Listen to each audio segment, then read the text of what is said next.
So, welcome to Judaism 101, What is Torah? So what is the Torah? Well, Torah is going to be whatever you want it to be, depending on who you are. So I'll ask a question of everyone in the chat room tonight. What is Torah? What do you think of when I say Torah? Just give me a one-word, couple-word answer of what you think Torah is. If you had a group of people standing around saying, Torah this, Torah that, what would that word mean to you? And there may be some right answers, there may be some wrong answers, but don't be afraid to speak up. What is Torah? If you heard someone mentioning that word, what would it mean to you? Foundation of the Bible, that's a good one. A guide, that's another one. I have a sip of my water here.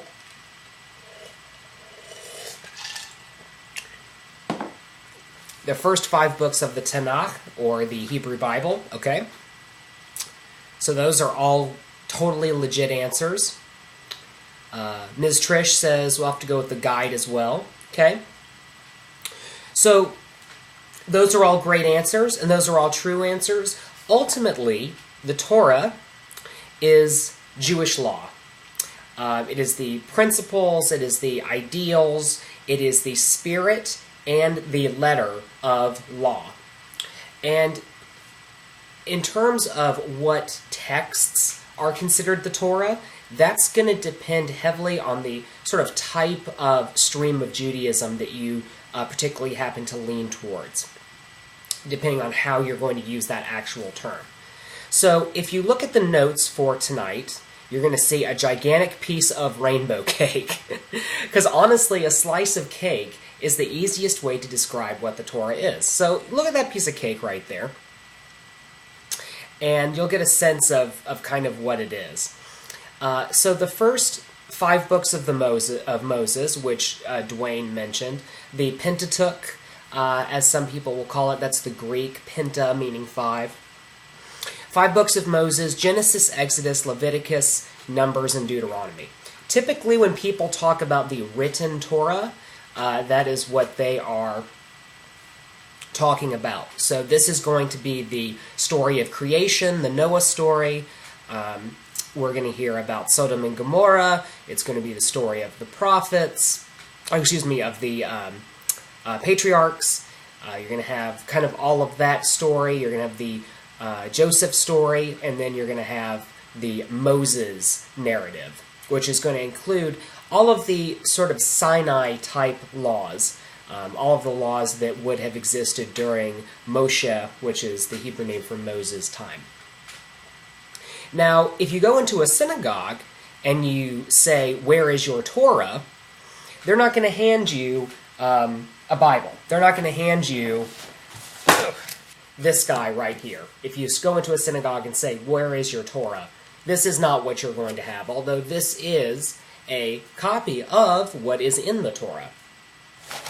The Sefer Torah, which is the Torah scroll, is what you're going to find in a synagogue, and that's going to be the language of Torah that's going to be spoken about in a synagogue setting, and that is the scroll.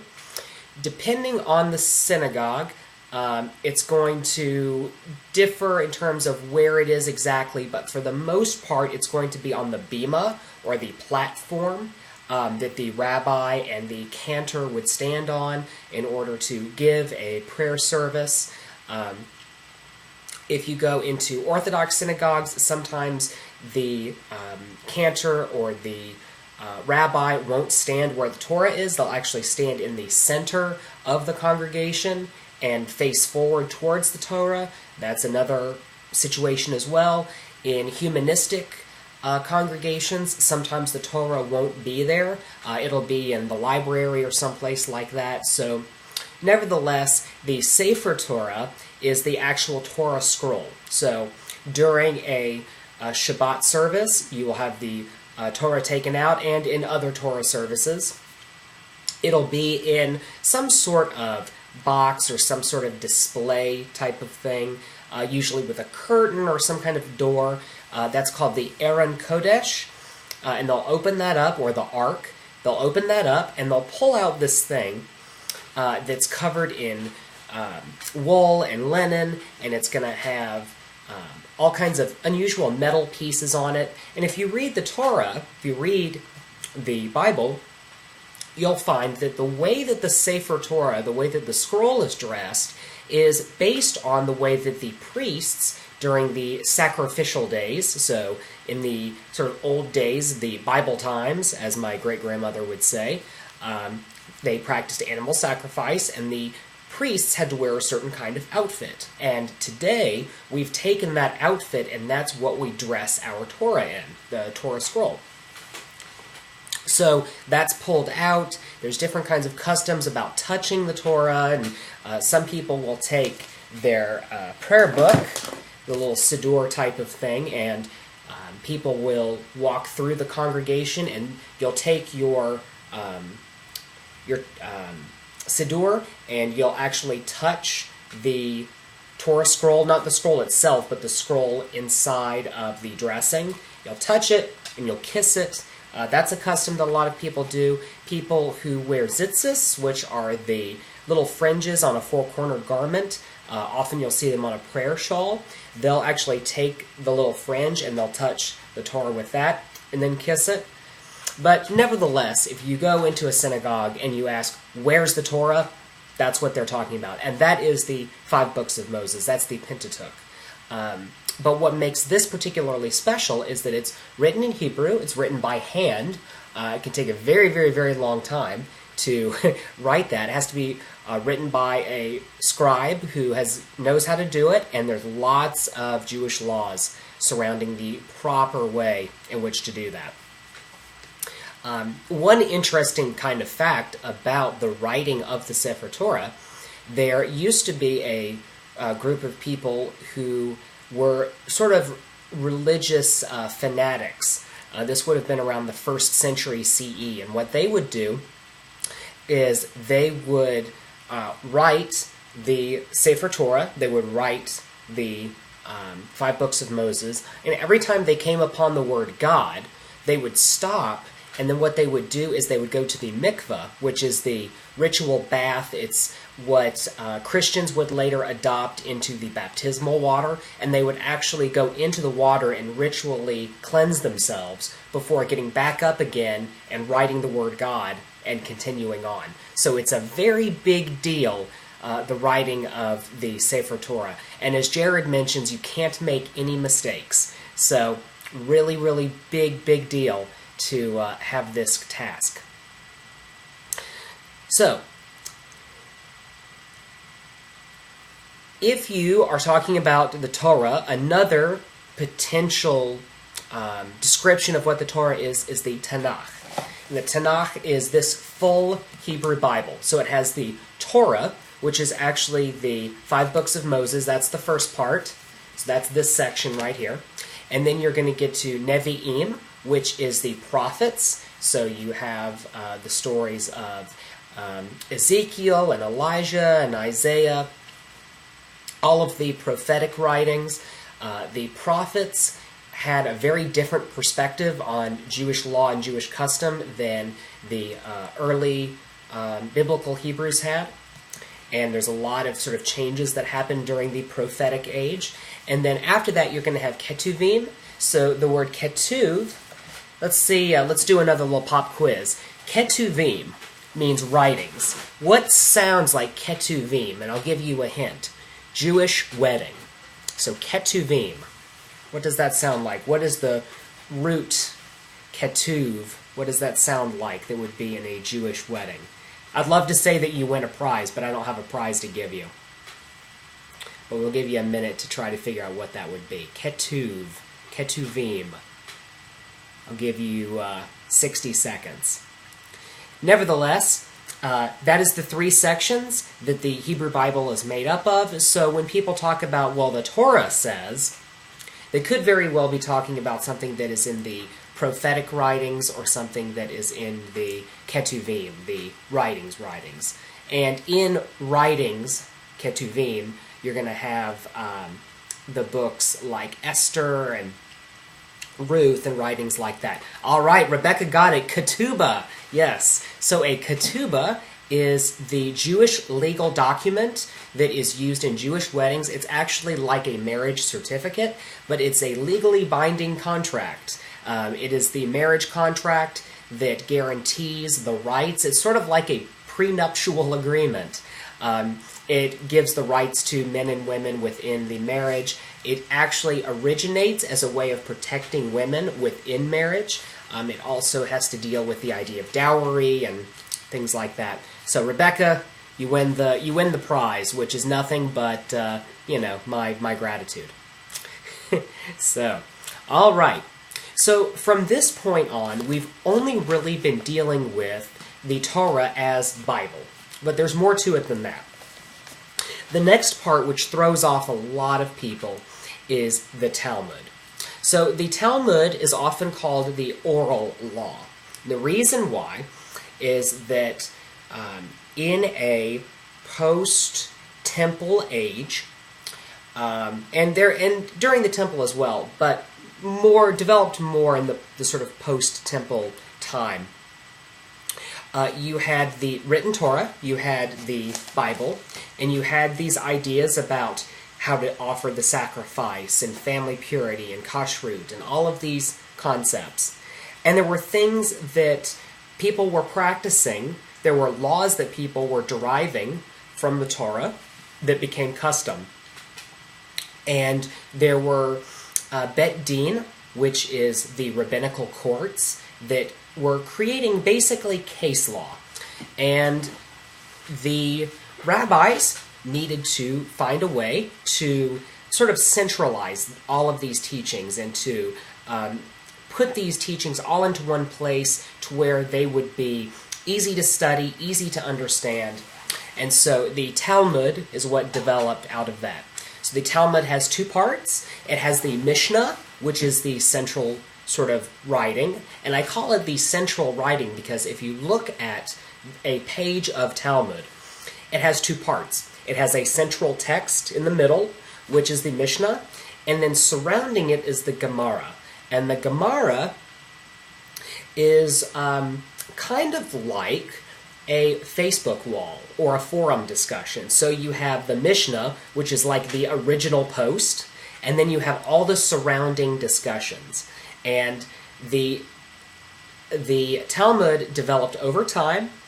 There were a lot of disagreements, and there are still codified in the Talmud disagreements on what is the right way or the wrong way to interpret law. Different rabbis in different times have been more liberal on certain things, more conservative on other things, and that understanding has changed over time. So that flows elegantly into the next part, which is halakhic literature. So you have the written Torah, you have this oral Torah concept, and I should say that with oral Torah, some people believe that the oral Torah, that the oral traditions were actually passed down to Moses at Mount Sinai. Other people would say that it was a later development by man as opposed to being a godly type of thing. The Karaites believe that. Other different sects within Judaism have sort of different opinions on how the Talmud developed and what its relationship is to the other writings. But nevertheless, it is often called the oral law, and particularly Orthodox people believe that it holds the same weight as the written Tanakh. Anyway, so then you have halakhic literature. So these are the commentaries on the Talmud that were later codified. So you have rabbis like Maimonides and Rashi and Hillel, who were great sages and great writers and great philosophers, who would take these Talmudic concepts and they would write books on them. And what would happen over time is that their ideas would catch on, they would become normative, and then that would be the accepted law. And it was an accepted law because it was believed that their interpretation was the correct one. So a lot of people get thrown off on this and they think, well, wait, if God gives the law, then what's there to interpret? Or how could you add more laws? And there's whole debates about how this works. it's better to understand that it's not really the adding of a law, it's more like the adding of an understanding. Another way of approaching this is to look at the way that our legal system works. So, when you go in front of a judge, and let's say you're dealing with some sort of criminal type of situation. You have the judge and you have a plaintiff and a defendant, or you have the state versus a defendant. Oftentimes you'll hear about something called case law, and if you watch any kind of legal type of TV shows, Law and Order, things like that, you'll often hear the attorneys say to the judge, well, judge, there is a legal precedent that says blah, blah, blah. People v. such and such says you can't do that. Or people versus the state of such and such says you can't do that. The judge will then look at that and say, okay, well, in light of this understanding of the law, I now have to rule in a certain way. Case law works as a way of keeping the law the same for everyone. If we did not have case law, then judges would be interpreting the law in a different way every single time, and there would essentially be no equality. Judges would be looking at the same facts, but finding different ways of interpreting it, and then there would be no sense of equality, there would be no sense of fairness. So instead of looking at the Talmud as being this thing that was written by man, and it's too firm, and it's too set in stone, remember that what the Talmud actually does is it takes some of this older writing and it puts it into a new context, and it also strives for a sense of equality and a sense of fairness in terms of how we should understand these Jewish laws. And so these great thinkers of halakhic literature would take the Talmud and they would extract certain ideas, they would write about certain ideas given their particular circumstances, and they would write halakhic literature. Now, generally speaking, when it comes to halakhic literature, people give up about the time of Maimonides and sort of all that. They think that's when it stopped. But it actually didn't stop there.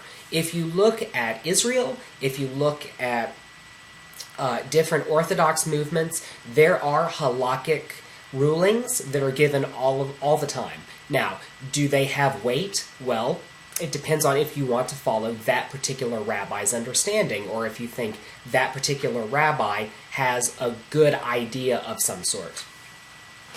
So, a great example, Google halakha and plastic surgery. There actually is halakhic precedent about plastic surgery. Halakha in science. So there are halakhic rulings about driving on Shabbat, as an example, or turning off and on a light switch on Shabbat. So those are some halakhic writings that have been done, and then in terms of how are they adopted, well, it's purely voluntary. It depends on how you feel about the rabbi. Particular congregations within different Jewish movements will have halakhic boards who will study something, and then they will give the responsa, or the position of that movement based on what they've studied, and all of the movements have that. So the Reform movement has something called CCAR.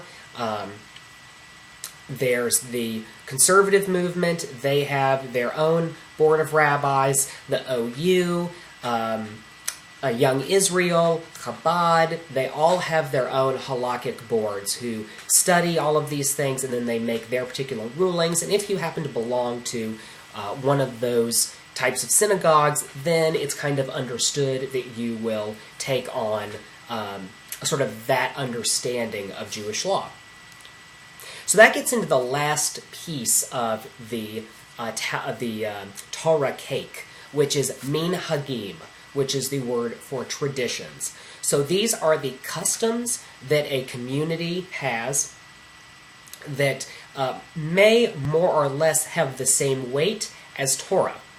So an example of that, if you go to Williamsburg, Brooklyn, or any other heavily Hasidic area, you will see men with black fedoras, or big sort of fur-covered round hats called shtreimels. Now, how they can wear that in the heat of Israel or here in the south where it's 100 degrees during the summer, I have no idea. But nevertheless, you'll see people dressed a certain way, their beards will look a certain way, their payas will look a certain way, and it's not just Orthodox. In the conservative movement, if you go to a conservative synagogue, you will see conservative Jews acting in a certain way. Conservative Jews, and this can vary, will typically wear kippah the whole time that they're in the synagogue. If you go into a Reform synagogue, you may see no one wearing a kippah until they walk into the chapel or the sacred space, or they may not wear one at all. Same with the Reconstructionist movement. At the same time, if you go to a humanist congregation and you walk in wearing a kippah and you have a big beard, people are probably going to look at you funny because that's not the traditions of that particular community. Now, should minhagim, should traditions hold the same value as the written and the oral Torah do? It depends on who you ask. Some people would argue that Talmudic understanding is just minhagim. There are some people who would say, well, if we didn't have this evolution through halakhic literature and through these minhagim, then we would be stuck in an old form of Judaism that maybe doesn't apply anymore. So it really depends on how you want to look at it. But the moral of the story for all of this is that we're not stuck in one particular thing. There's lots of different ways of understanding what Torah is. And going back to the metaphor of a slice of cake, each of these pieces, each of these layers is a layer on the cake. The Pentateuch, Sefer Torah, the Tanakh, the Talmud, the halakhic literature, and the minhagim. So those are all layers of this cake. You probably wouldn't want to eat just one slice of the cake, one little layer of the cake. You're going to eat an entire slice. If you eat an entire slice, then you're going to be taking a little of this layer and a little bit of that layer. So Dwayne asks, does that leave the door open for future evolution? To a degree it does, yes.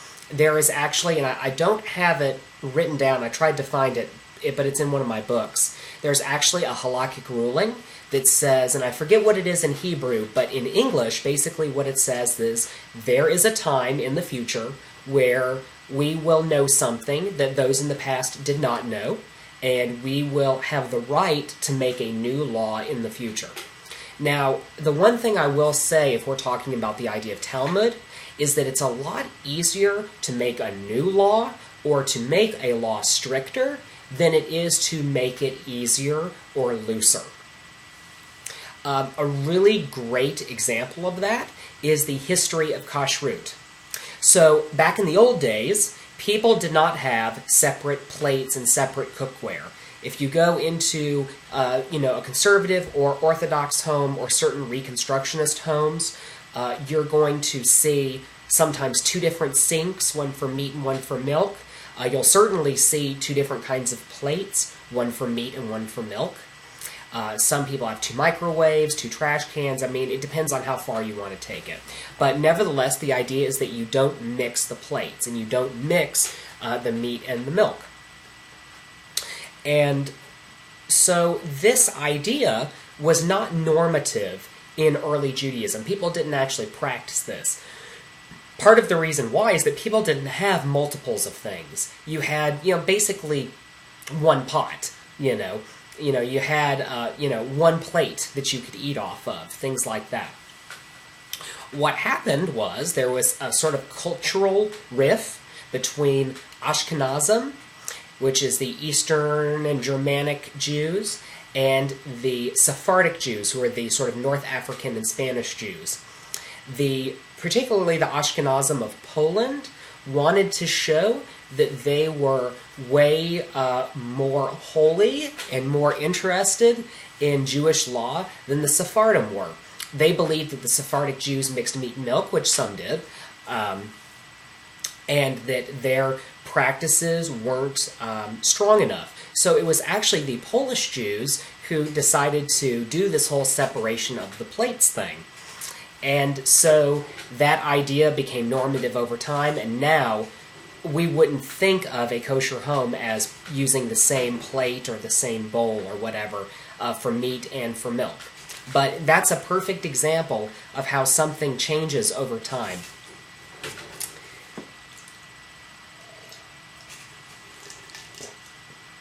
So, this idea of looking at the layer cake, here's another great example, the wearing of kippot. So, there is the minhagim, which is that in ancient times, the tradition, you would never go in front of a king without your head covered. So that was a social taboo, to go in front of a king and to have a bare head. So the Talmud, Rabbi Huna ben Joshua, is claimed to have never walked more than 2 meters with his head uncovered. He explained, because the divine presence, which is often understood as King, Adonai, Lord, was always over his head. So in his idea, hey, our tradition is that we don't go in front of the king without our heads covered. God is the king, therefore we should keep our heads covered. That then was extrapolated by halakhic literature. Maimonides in Mishnah Torah says that a man is to cover his head during prayer. So that's an example of how a simple idea becomes even bigger. Now, that is not an idea that is rooted specifically in the written Torah, but there are other examples where it actually follows through every single little piece of literature. All of that, though, and a lot of people ask, well, what gives anyone the right to make new laws? The basis for the making of new laws of any kind comes from Parshat Yitro, where Yitro, who is Moses' father-in-law, tells him that he needs to create a judge system, and it's also in Parshat Shoftim. He says you need to make a system of courts, and that these courts can rule on these issues, because if you have to rule on them all by yourself, then you will burn out. So a few comments here in the chat room. I love, we're having a conversation here about how God could not have revealed future laws to the ancient Israelites because they couldn't have understood something that was 1,000 years in the future, sort of making a metaphor with Doctor Who, which is pretty cool. I like that.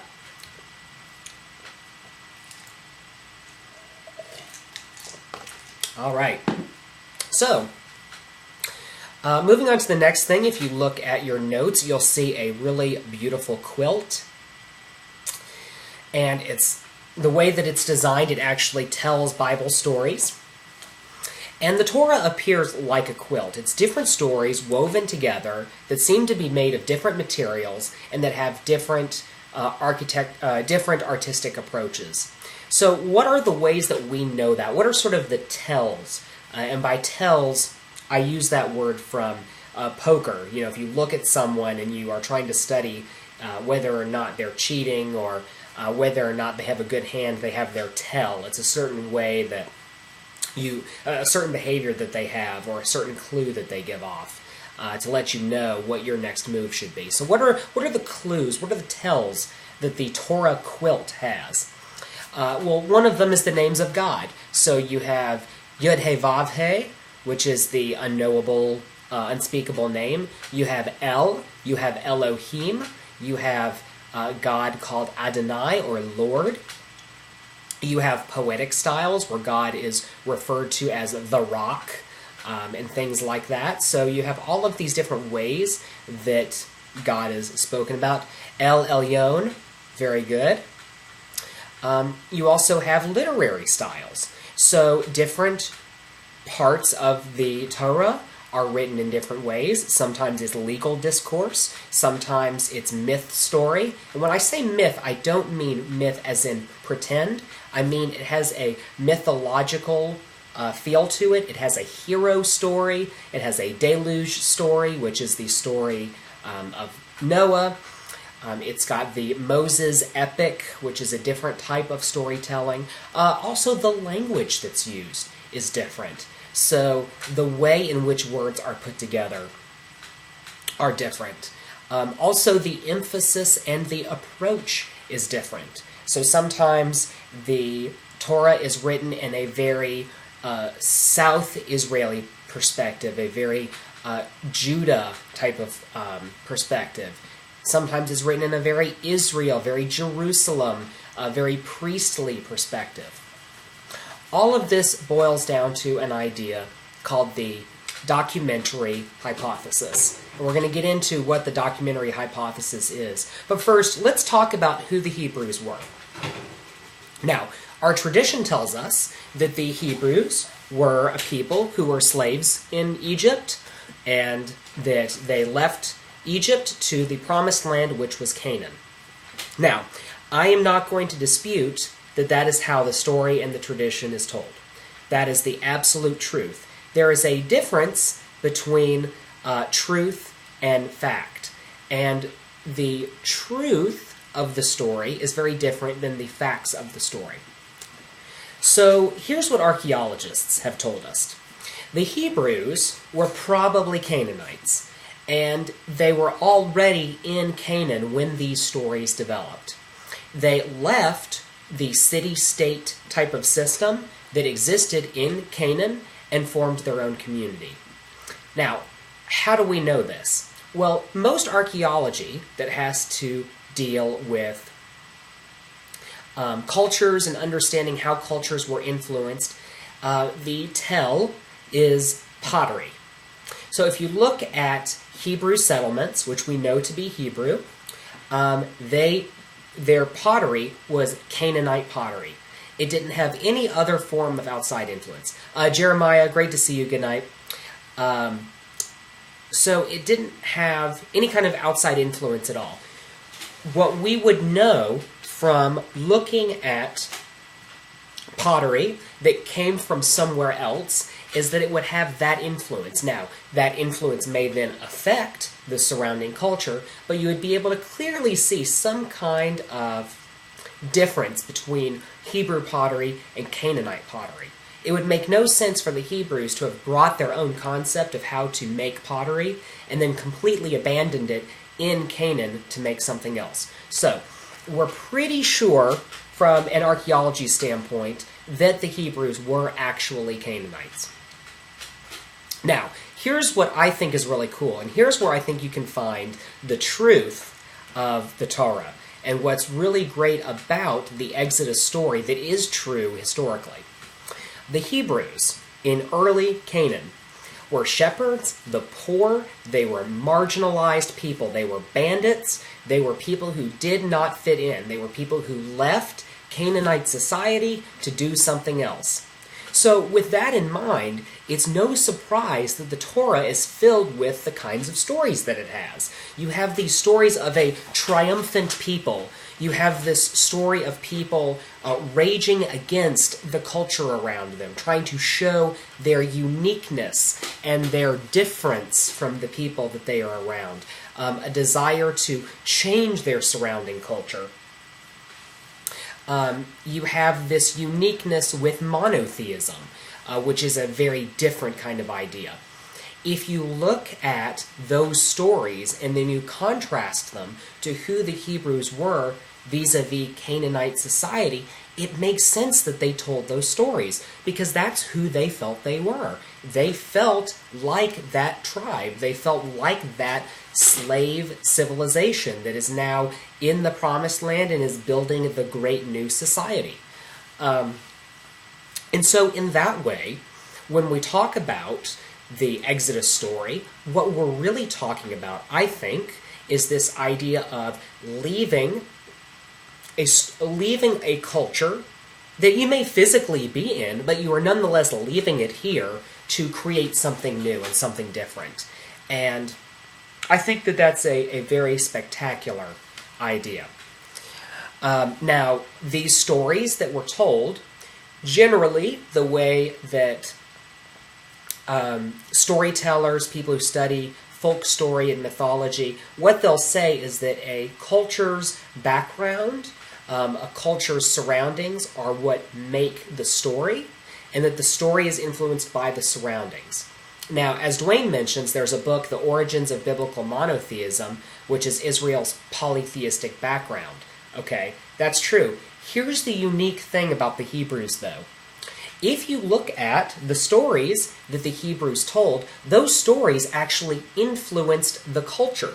So instead of having a culture that influences stories, it's actually stories that came more or less from the surrounding culture. So if you look at, as an example, the Noah story, that's an old Sumerian story. There's Babylonian stories that are in the biblical text that are reinterpreted.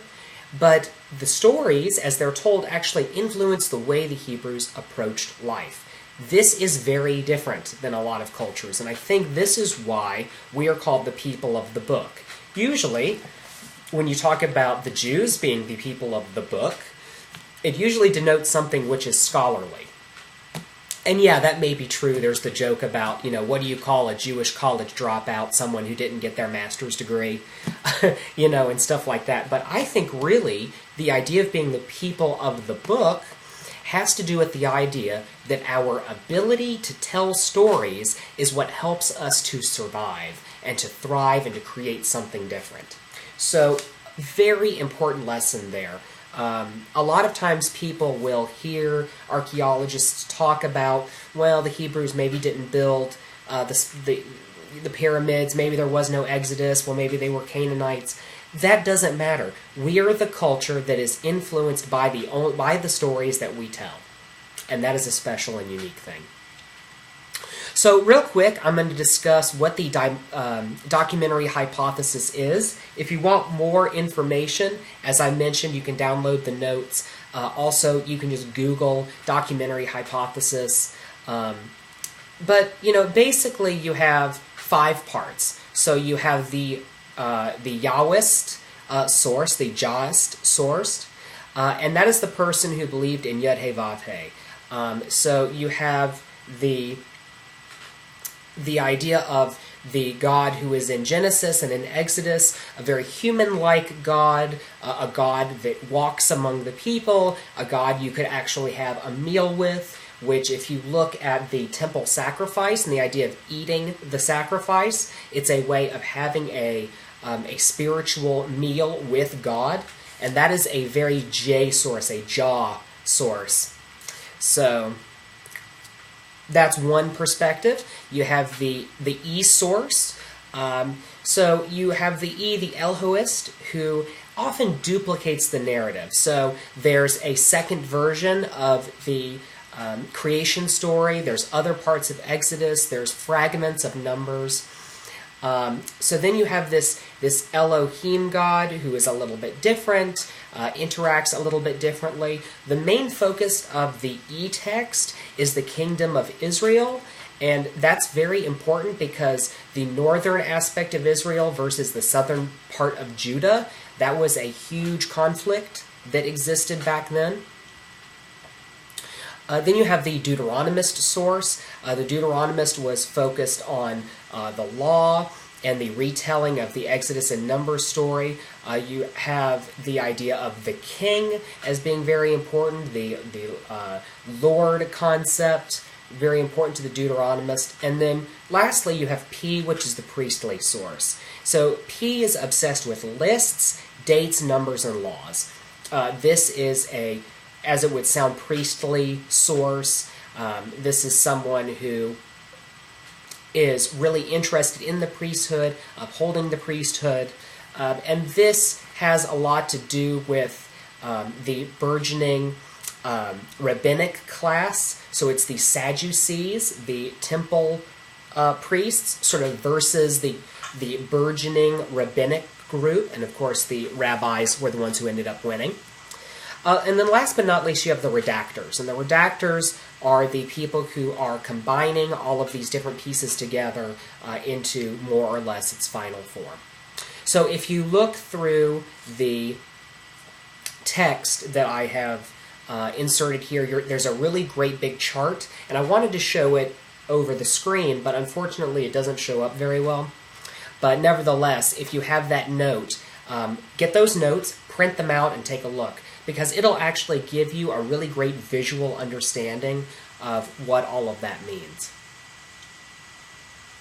So last but not least, I want to talk about the approaches of Torah. So how can we approach the Torah? There's a lot of different ways. The first is storytelling. And storytelling makes sense. You have the creation of the world. You have the myth history of the early Hebrews. And, this is sort of the stuff to rouse us up. Those are the things that excite us, that make Judaism special. It's the stories of Ruth and Esther and the Maccabees, these things with which we create our holidays. So a beautiful way of approaching Torah. Then you have the idea of practical Torah or civil Torah. This is the idea of mitzvot, the idea of commandments and the things that we are expected to follow, which is expanded upon in the Talmud. This is where, ideas like social justice can come from. The Torah says this. It says, be kind to the widow. It says, give tzedakah. These are the ways in which we can use Torah to make our lives and the lives of others better. The next, which actually connects, it's a dualistic thing with civil or practical Torah, is spiritual law. So this is the lessons of the Torah, the Devar Torah, is a way of learning how to live now based on those broad understandings. So spiritual law is unique to civil law in the sense of it helps us to understand how to commune more with God. Now, some people would argue that in Judaism, it's not what you believe, it's what you do. And I would agree with that in the sense that what we do is characteristic of who we are, and who we are and who we strive to be is characteristic of how we feel about God. On the other hand, we do have to give God God's fair due. So that's where sort of spiritual law comes in. It helps us to live our lives in a practical sense, just like practical law, but it helps us to create a more spiritual focus, something that is not just practical. As an example, wrapping tefillin. Wrapping tefillin or laying tefillin, the wrapping of the phylacteries, is not a practical thing at all. It doesn't do anything for anybody. But it's a very interesting spiritual law. The idea of taking pieces of the Torah and putting them close to ourselves as a way of putting spirituality on us and so that we can remember it. The next part is divine code, and you'll find this in mystical interpretations, you'll find it in Kabbalah, you'll find it in how the Torah is looked at as being mystical and sort of magical in approach. And so I would encourage, if you aren't familiar with Kabbalah, definitely look at it. I would also recommend Hasidism is a great approach as well. There's lots of great Hasidic texts. The Tanya is the central text. Anything about Baal Shem Tov, who is the founder of Hasidism. This is where we get into the idea of divine and divine code. Now, another aspect of divine code is the idea of secrets. So, we were talking earlier about kashrut, that the laws of kosher are derived from the fact that it says, do not boil the kid in the mother's milk. And it says that 3 times. So the rabbis interpreted that there was a divine code there, and that that's where our laws of kashrut are expanded upon. So that's another way of approaching this idea of divine code. Another way of approaching the Torah, the final way that I've mentioned here, is a ritual tool. The use of the Sefer Torah in synagogues for rituals. The use of the Sefer Torah in study, the idea of having the physical Torah near us. We have it in the tefillin, as I mentioned. We have it in the mezuzah that hangs on our door frame. And in addition to that, we also have Torah that can exist as books. It can be those tools that we have around us so that we can be informed and to make educated decisions, and that we can use in ritual. So, as an example, it's common to give a siddur or to give a copy of the Tanakh to a bar mitzvah or b'nai mitzvah kid.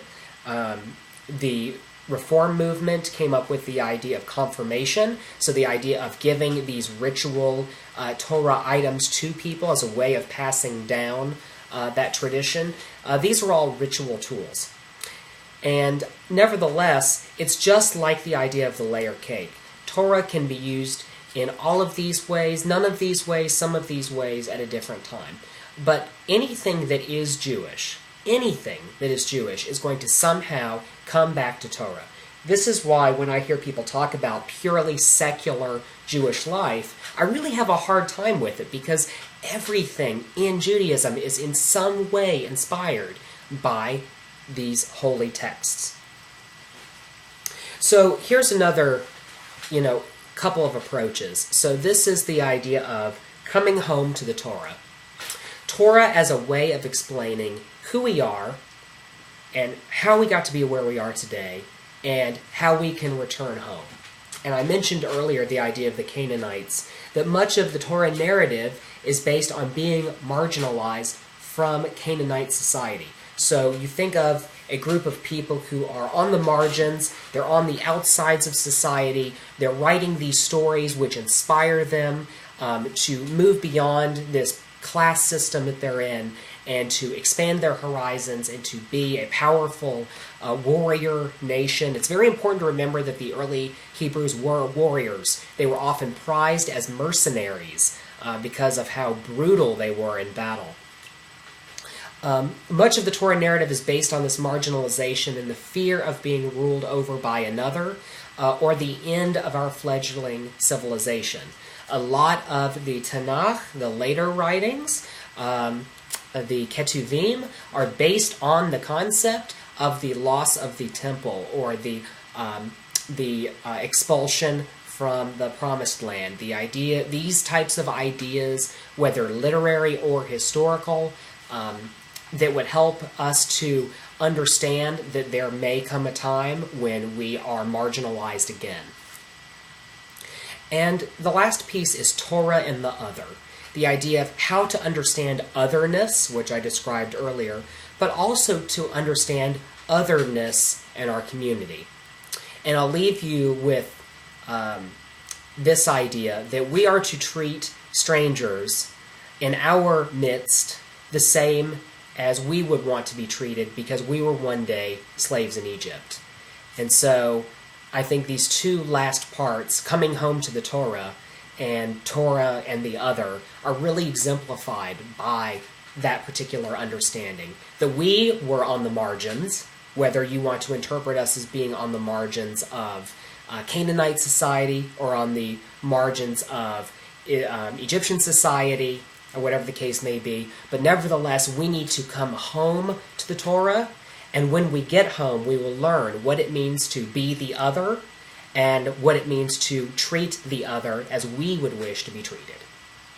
So, that's what I have to say about Torah. If you have any questions, let me know. We've still got another, 5 or 10 minutes or so left of class. I'd be happy to answer any questions that you have. We can either keep talking about this particular subject, or if you'd like to talk about something else, let me know. I will mention that all of our classes are free. However, we do exist because of donations.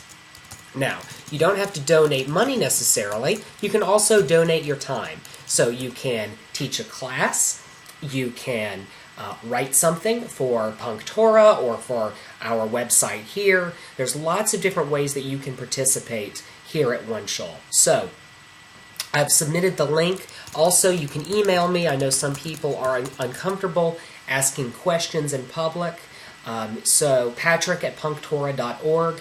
Great way to get in touch with me. I generally respond within 24 hours at the latest.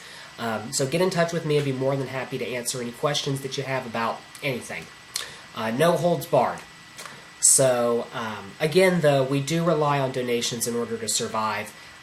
And this is your community. By being here, you are a part of OneShul. We don't sell memberships. We don't do that sort of thing here. If you are here right now, you're a member. And you have just as much right to be here as I do. This isn't about me. This is about you. It's about us. It's about the community that we're building here, just like our forefathers did, be they our genetic forefathers or, in the case of the ancient Israelites, our spiritual forefathers and foremothers. We are building a community here. We are building a society here, and you need to support it if you want it to last. So, a couple of questions here. Dwayne asks, have you ever explored Emmanuel Levina's Talmudic readings? No, I have not. Maybe I will. I actually, in the process of working on this class, decided that we needed a Talmud class that would be separate from this Torah class. And I would love to work on that myself, but it's really not my strong point. I will say, however, if you are interested in Talmud, tomorrow, same place, 7 p.m. Eastern Standard Time, Forbidden Talmud. What does the Talmud say about human sexuality? That is going to be an incredible class. So if you can make that, I think you would love it. Being taught by a modern Orthodox rabbi who is also a DJ and Jewish educator. His name is Reb Arnie Samlin, and he does Jewish education up in New York. And he's a great contributor to PunkTorah. He's got a blog up right now, Forbidden Talmud, up on PunkTorah. So if you get a chance, check that out. You can read some of what he's posted. But he'll be teaching a class tomorrow on Talmud. And this is a guy who went to yeshiva, knows old text, and knows modern interpretations of them. And Gabe, yes, it will be recorded and it will be up on the website. I actually need to transfer a lot of these classes over to our website, so hopefully I can get some help with that in the near future. That's another great way to sign up and to get involved with OneShul. If you want to do just basic little web work, you don't even have to have website knowledge. All you have to do is cut and paste lines of code. It's very easy. If you know how to use WordPress, that's the software system that we use. Then you can help out as well with that. Ms. Trisha Fitz says, I really want to express my appreciation for these classes. The more I learn, the more questions I have. Well, great. If you have questions, let's have more classes. What kinds of questions do you have, and how can we help to answer them? Give me some ideas here. Let's talk some more about what kinds of classes we'd like to have. Dwayne says, Levina's whole philosophical work has a great emphasis on the other. So that's great. Dwayne, send me an email with some links. I would definitely love to check that out. And I will post my email address again if anyone else would like it. Again, you can ask me any questions that you have if you want to learn more about Judaism, if you are interested in learning more about the Jewish movements. Obviously, we're an independent minyan here. We're an independent Jewish community. So we are not affiliated with any of the particular movements, but I can assist by answering questions about that. If you have any questions about Jewish law or Jewish practice, if you're interested in converting to Judaism, I can help you with that. I myself converted to Judaism, so I have a little bit of experience with that. I would be more than happy to answer those questions for you. Any other questions that anyone has before we call it a night? As per our discussions lately, I'd love a class where we talk about halakha, okay? So we could have a whole class where we just talk about the concept of Jewish law, and I would love to be involved in that class. We can certainly do that. So I will make a note of that, absolutely. Any other questions, comments, anything like that? Otherwise, what I'm going to do is I'm actually going to cut the recording, so we will officially end the class, but I will stay online and continue to stream and answer any more questions that you may have. I think, it's 8 o'clock now. I will go on ahead and do that. So I will stay online here and answer any more questions you may have. But if you're watching this from a recorded embed, thank you so much for watching. And once again, please assist us by volunteering. You can email patrick@punktorah.org. You can also donate by going to OneShul and click on the donate button, or PunkTorah and click on the donate button. $5. $5 to get to come to a 1-hour class. Not that bad, right? Anything that you can do to help. We are a 501c3 nonprofit organization. We are a religious education organization, so it is a tax-deductible charitable contribution. Thanks a lot.